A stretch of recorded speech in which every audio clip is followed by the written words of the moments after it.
பிசிக்ஸ்ல physics unit 3 thermal பிசிக்ஸ்ல இருக்க ஒரு important topic தான் பார்க்க போறோம். இதுக்கு முன்னாடியே இந்த யூனிட்ல ஒரு வீடியோல ஹீட் எனர்ஜி டிரான்ஸ்ஃபர் பத்தி பார்த்திருந்தோம். இப்போ ஹீட் எனர்ஜினால வர எஃபெக்ட இந்த வீடியோல நம்ம டீடைல்டா பார்க்க போறோம். இப்போ நம்ம வீடியோக்குள்ள போலாம். முதல்ல நம்ம பார்க்க போறது எஃபெக்ட் ஆஃப் ஹீட் எனர்ஜி. அதாவது ஏதாவது ஒரு பொருள் மேல ஹீட் எனர்ஜியை நம்ம கொடுத்தோம் அப்படின்னா அதுல என்னென்னலாம் சேஞ்சஸ் நடக்குது அப்படின்னு சொல்லி பார்த்தோம்னா, முதல்ல அந்த பொருளுக்கான டெம்பரேச்சர் இன்க்ரீஸ் ஆகும். அந்த பொருளோட ஸ்டேட் மாறும். அதாவது அது சாலிட்ல இருந்துச்சு அப்படின்னா லிக்விடா மாறும், இல்ல லிக்விடா இருந்துச்சு அப்படின்னா கேஷியஸ் ஸ்டேட்டுக்கு போகும். இது செகண்ட் எஃபெக்ட். அதுக்கப்புறம் அந்த சப்ஸ்டன்ஸ் ஹீட் ஆகும் போது எக்ஸ்பேண்ட் ஆகும். இந்த மூணும் தான் ஹீட் எனர்ஜினால கிடைக்கிற விளைவுகள். அதாவது அந்த பொருளினுடைய டெம்பரேச்சர் ஏறும், அதுக்கப்புறம் அதனுடைய ஸ்டேட் மாறும். அது சாலிட்ல இருந்தா லிக்விடா மாறும் அண்ட் லிக்விடா இருந்தா கேஸா மாறும். அதே மாதிரி அந்த சப்ஸ்டன்ஸ் எக்ஸ்பேண்ட் ஆகும், அதாவது விரியும். சோ இதுல நான் முதல்ல சொன்ன ரெண்டு எஃபெக்ட்ஸ் நம்ம லோவர் கிளாஸஸ்லயே படிச்சிருக்கோம். இப்போ இந்த சப்ஸ்டன்ஸ் எக்ஸ்பான்ஷனை பத்தி டீடைல்டா இப்போ நம்ம படிக்க போறோம். சோ ஒரு பொருள் மேல நம்ம ஹீட் எனர்ஜியை கொடுக்கும் போது அதனுடைய ஏதாவது ஒரு டைமென்ஷன்ல இன்க்ரீஸ் இருக்கும்.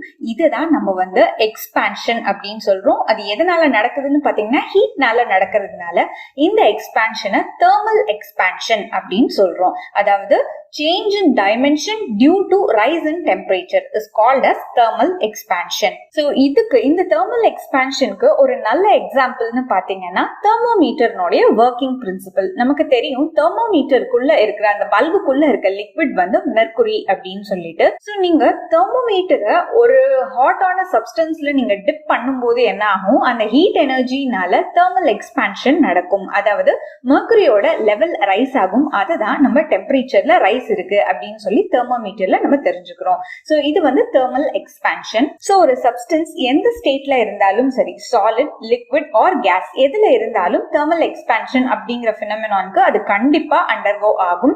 சோ அதை பத்தி நம்ம சாலிடா இருந்தா எப்படி இருக்கும், லிக்விட் அண்ட் கேஸா இருந்தா எப்படி இருக்கும் அப்படின்னு இப்போ நம்ம டீடைல்டா பார்க்கலாம். சோ நம்ம முதல்ல பார்க்க போறது expansion in solids. So thermal எக்ஸ்பான்ஷன்னால சாலிட்ஸ்ல எப்படி எல்லாம் எக்ஸ்பான்ஷன் நடக்குது அப்படின்னு சொல்லி பார்க்க போறோம். ஒரு சாலிட நீங்க ஹீட் பண்ணும்போது அதுக்குள்ள இருக்க ஆட்டம்ஸ்க்கு ஒரு எனர்ஜி வந்துருது. ஏன்னா ஹீட் எனர்ஜி அப்படிங்கிறதுனால எனர்ஜி வந்ததுக்கு அப்புறம் அது வைப்ரேட் ஆகி மூவ் ஆக ஆரம்பிக்கும். சோ இந்த வைப்ரேஷன்னால சாலிட்ல ஒரு எக்ஸ்பான்ஷன் இருக்கும். ஆனா சாலிட்ஸ்குள்ள பாத்தீங்க அப்படின்னா ஆட்டம்ஸ் எல்லாம் ரொம்ப டைட்லி பேக்டா இருக்கும் லிக்விட்ஸ் அண்ட் கேஸஸ் விட.